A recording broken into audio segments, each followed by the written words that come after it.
The Attorney General's office this week asked that an execution date be set for Julius Ricardo Young. This was a case out of Tulsa. It happened in 1993, this month, October 1993, when Mr. Young went to the home of his former girlfriend and, not finding her at home, viciously attacked his girlfriend's daughter and her 6-year-old son and killed them both. And we have asked that an execution date be set for him at the end of this appeals process. And what this brings home to us tonight is when we light the Capitol dome purple, we're sending a message out that domestic violence is not just hitting, slapping, and beating, and abusing, and isolating, and victimizing. It is often leading up to homicide.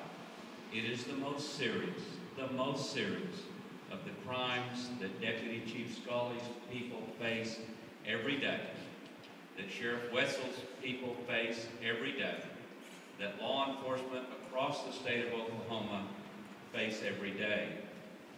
Last year, there were 1,634 calls to the helpline that's manned by the YWCA here in Oklahoma City. 1,634 calls for help because of threatened or actual domestic violence within the home here in the state of Oklahoma. There have been 1,202 so far this year, with several months left to go, including the holidays, which are often a time of stress and often a time that give rise to additional calls for help.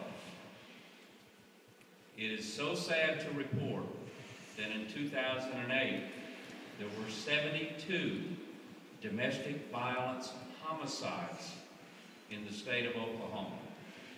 And in 2009, so far, there have been 54. This is the ultimate price for inattention. This is the ultimate price for not paying attention to domestic violence. This is the ultimate price for not realizing that this is among the most serious crimes that are committed in the state of Oklahoma. I have been honored to participate for a number of years in the silent march that takes place when silhouettes are brought to the Capitol, right here, just above where we're sitting here tonight. Silhouettes of women and children who have been victims of domestic violence. They're in red, and on the back of each one is written the story of what happened. And oftentimes it details the number of times the victim sought help, the number of times it was reported to police or law enforcement, the number of times court action was filed, but nothing was done. And at the end, the story becomes a silhouette, a symbol of another person who was lost to the crime of domestic violence. I had the honor to go to Washington, D.C. when there was a silent march on Washington. And these silhouettes were brought from Oklahoma and other states across the nation. And they gathered at the Washington Monument on a clear, crisp day when the sun was shining and the media was there. And at a given signal, the silhouettes began to move as volunteers carried them from the Washington Monument up the mall to the United States Capitol. And I was proud to be there with my daughter. And we marched together with those silhouettes all the way up the many blocks from the Washington Monument to the United States Capitol. And we brought the message to Washington, D.C. that we will not be silent any longer. That these silhouettes have people willing to speak for them. That these silhouettes have advocates. That these silhouettes will not be silenced.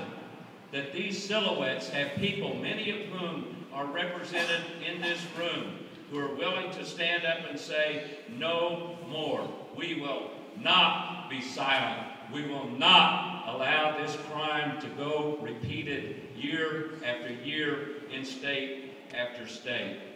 This is our job. This is our task. Many of you deal with it every day in your jobs. Many of you deal with it every day in a volunteer capacity. I thank you. I thank you for your dedication, for your support, and for your commitment. We do this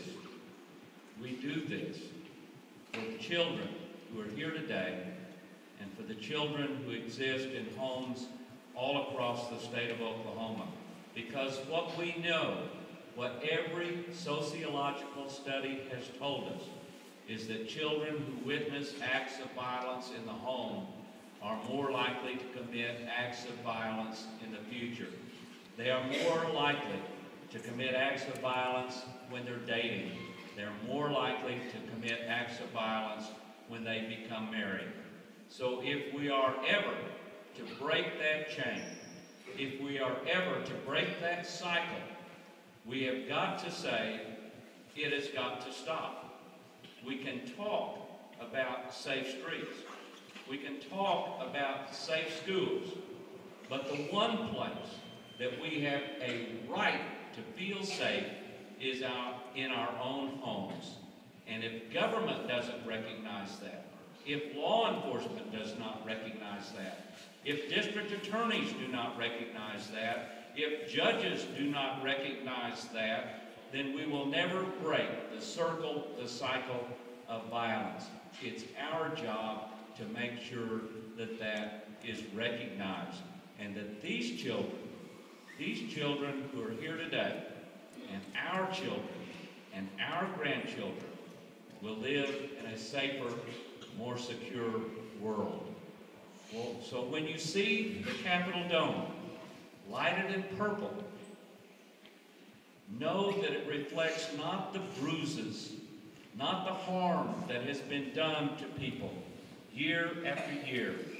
What it recognizes is the light of hope that this will change, that we will live in a better day, and it will be because of the work of each and every one of you in this room. Thank you for being here. Thank you for doing it. Thank you for making this a safer, more secure world for all the children. Thank you very much.